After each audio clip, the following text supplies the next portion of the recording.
Alright guys, so kamusta kayo? Yun 'no, game na tayo ulit. So guys, ano mga gusto niyo pag-usapan? So bawi tayo, napakatagal natin nagpahinga. So game na tayo ulit. So guys, bago yan, so kwento ko lang 'to sa inyo. Isa sa mga kaibigan natin nag-send sa'kin nito.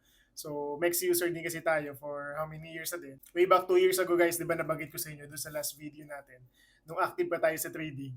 Ang nagamit natin dito sa Mex or yung usual na leverage natin na nasubukan natin is yung 200 times.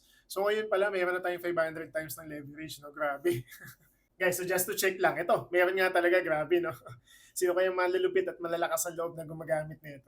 Guys, hindi ko suggest na gumamit kayo agad especially kung wala ka pang idea sa trading. Much better guys, mag-practice muna kayo, mag-aral muna kayo. So medyo high risk to guys. Actually, hindi siya high risk, super high risk to kasi nga times 500 yung leverage. So ramdam mo talaga dito yung pagpitik.